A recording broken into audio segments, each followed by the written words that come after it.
about the fact that we share the exact same challenges that a big district does, only we have a lot smaller resources in personnel and financial in order to meet all of those same requirements. So I'm going to tell you, the Aromas Water District was established in 1959 as a California multi-county special district. This is a little bit of what the topography looks like out there. Blue is Monterey County. The dark blue lines are our distribution lines. We have over, nearly 4,000 annexed acres within this area that we serve. And so you can see the distribution lines are quite diverse. This has been our boundary for the last 4 or 5 years. And I think that it's pretty significant. One of the challenges of our district is exactly this, the size of it. We have 3 groundwater wells, but because of its hilly nature, we have 9 different pressure zones, nearly as many storage tanks, multiple booster stations in order to serve all of that, an iron and manganese removal plant, and over 35 miles of distribution, which may not seem a lot to a bigger district, but it is a lot when you're only serving 1,000 customers or 1,000 connections. So basically that means that you have to be smarter about how you use your resources and more diligent in managing the money and the resources and the personnel. So I'm going to speak briefly about some of the biggest challenges that we have are meeting the regulations that are more and more these days. Fortunately, Aromas Water District has not had some of the bigger problems like chromium, arsenic removal, nitrates. However, a lot of smaller mutuals in our area have, and that has led to a lot of failure of small districts, small mutuals, even residentials, coming to us saying, you need to help us. We need to join your district in order to survive because our wells are no longer any good. And in the drought, we saw a number of failures of quantity. So we have helped where we could. You can see we're pretty spread out, and this is kind of an ongoing problem that has really just gone on over the nearly 60 years of our development. Is in a rural area, you have a large, many properties have many acres, and so it's not cost effective in many ways because we have miles that we don't even have customers on the mains. But anyway, Aromas Water is very fortunate, we feel, because we are below the MCLs on most of these primary standards, so we're happy about that. The rising cost of repair and replacement of the infrastructure is another challenge. How do you meet that? A lot of our infrastructure is over 50 years old. So again, small customer base, small revenue base. So we look to the state, we look to all of the financing that we have available to that, and of course, raising the rates of the customers, and that's always a problem as well. So the reporting that we have to do nowadays, again, as I mentioned, is more significant, requires higher level of personnel, higher training, certification, that sort of thing. So, but all in all, feel like we're fortunate that we have such good water quality. We have, I'm just going to do a little short photo collage here and speak. We have put in a solar generation plant this last year, a couple of years ago, and this has allowed us to save over $30,000 a year in energy costs to operate this main treatment. This is one of our hubs here with that generator there in the background, and one of our well stations. This is another well. Again, we have 3 wells. This one is a 700 gallons a minute. Also, I didn't mention earlier, on an annual basis, we're about 350 acre feet is all that we deliver. So again, not a lot of water for a lot of infrastructure and a lot of area. A lot of tanks, important generator. We used it for the very first time. We've had it for years and used it for the very first time in this last storm outage in February. space, and we're really very happy to have that. This is just a construction site of an additional tank. Put in just laborers, and you can see the level of expertise that you have to have for a very small district. So, but I do want to talk about a little bit about where our wells are. They are all located in the Pajaro Valley Basin, and that's a good thing because we are all on the eastern border of the Pajaro Basin, and that allows us to, well, we feel like it helps the fact that we have no saltwater intrusion because we're far enough away from the coast to not be affected by those issues, which again is, we're very grateful for that. One of the issues that is coming up for us a little bit later within the next couple of months is we're expecting a decision from the Department of Water Resources on the formation of a GSA. Well, most of our district is within the Pajaro Valley Water Management's GSA that's already formed. Part of it is not, part of it is in unmanaged land. And so we will have to be responsible to do that. Again, that would be a huge challenge for a small district like ours. But we'll be optimistic. We have a lot of good neighbors and a lot of support. And as was mentioned just about by every speaker, the collaboration is really the most important part. We work very closely with Pajaro Valley Water Management Agency, and we're optimistic that if those are the mandates that come down, we'll be able to do that as well. We did survive the drought with no problem. We had no loss in actual production. Our customers were great. They rallied. They got more than a 25% reduction in use.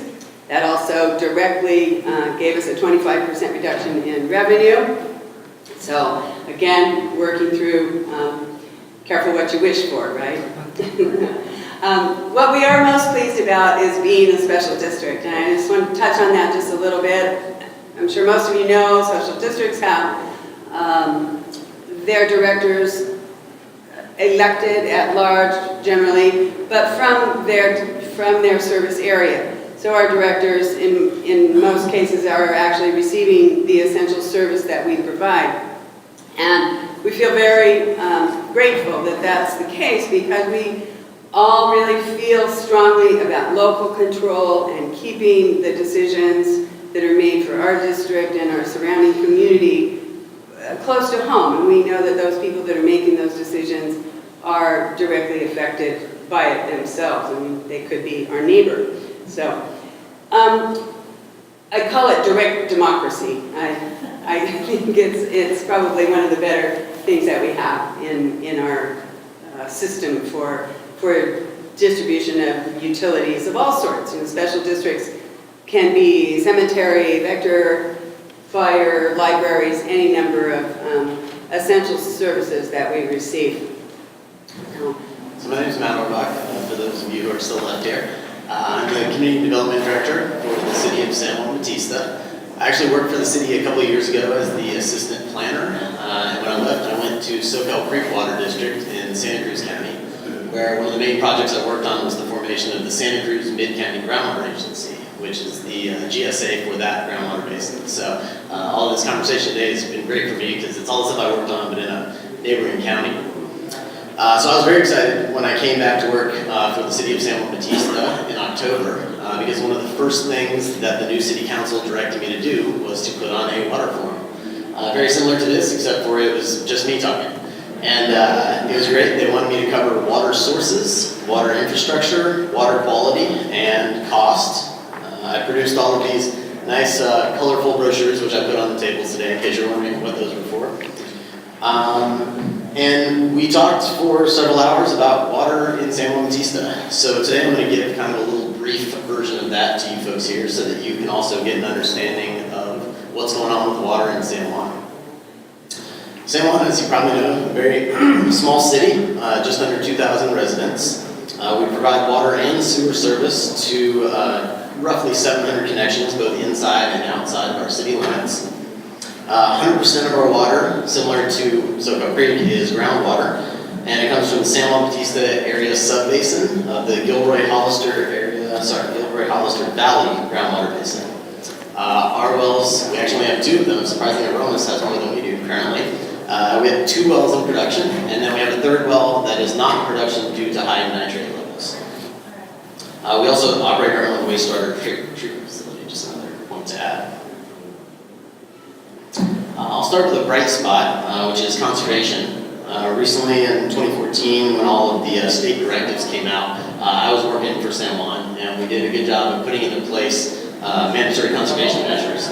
So the combination of those measures and our high water costs, which I'll cover later, has led to a 38% reduction in water use since 2007, which is pretty impressive. And even though the drought may be officially over, San Juan has decided to keep those conservation measures in place. I also want to cover the non-bright spots, and those are lack of redundancy and water quality issues. In October of 2016, we received a compliance order from the State Water Resource Control Board due to the lack of redundancy in our water system. Basically, the fact that if one of our 2 wells was taken offline, we could not meet the maximum daily demand required.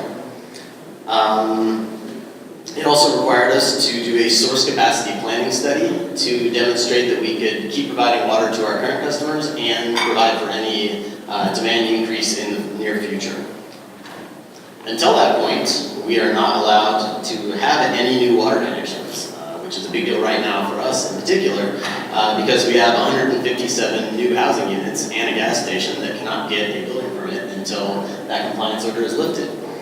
So most people in the room probably understand how serious that is and how much pressure we have on us there. We have to put in at least 1 new well, and the city is already working on 2 new wells actually, one of which is a replacement for our well number 2, which will go to a greater depth and have a deeper sanitary seal than the one that's currently in place and producing. And the other one will be a brand new well that will add the extra capacity to our system to give us the necessary redundancy. The other issue is water quality, and that's a 2-part problem. We have a nitrate problem that was demonstrated in this graph here. That one was found out to be a leaking septic system, and we got the notice, as you'll see right about there. After the couple of spikes had happened, Roger, our city manager, was already working, doing some sleuthing on figuring where that was coming from, identified the leaking septic system, and once we got them on city sewer, almost immediately dropped back below the acceptable level, and then quite a few months later, we got the water back in compliance in January. And then total dissolved solids, I don't have a graph for, but that's an issue with our wastewater treatment plant. As people mentioned earlier today, the salts in water is a big problem all over the county. We have hard water to begin with, and then we have lots of people using water softeners for that, which put the salts even higher by the time it gets to our wastewater treatment plant. So our next steps to address those problems are to put in a centralized water softening pellet plant, which will be located close to well number 6, where we're hoping to put well number 6 in. And then we're also going to work on some of the strategies I mentioned earlier for getting people to reduce the use of pump water softeners, or hopefully eliminate that. We'd like to avoid, a total ordinance banning them, but there's lots of creative ways to work towards that.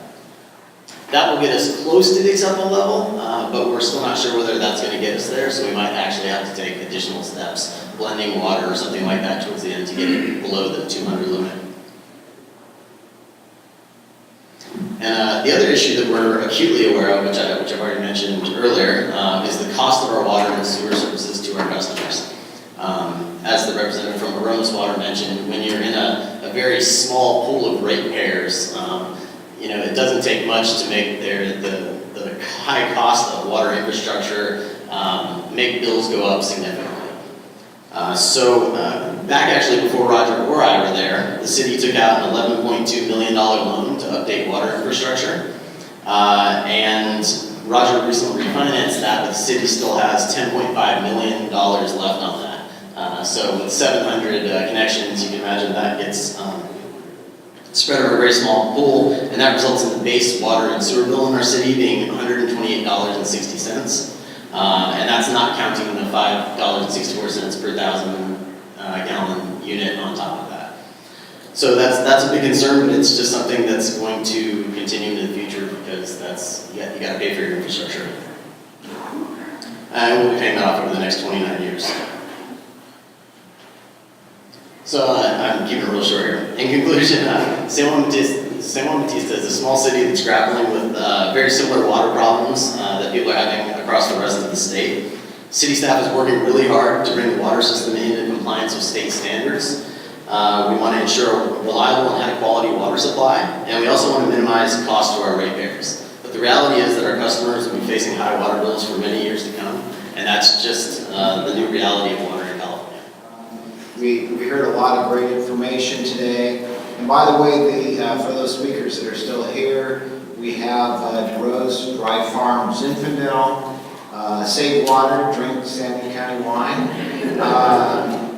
But we have these as gifts, as well as on the centerpieces are provided by the Guard Mart. They're drought-tolerant plants, of course. So anyway, for the speakers or possibly those of us who are still here, we can grab one, we'll see. But anyway, I wanted to thank Colin Comiskey for doing the videotaping for us, and most of all, I want to thank Christina Chavez White, did a great job pulling this all together.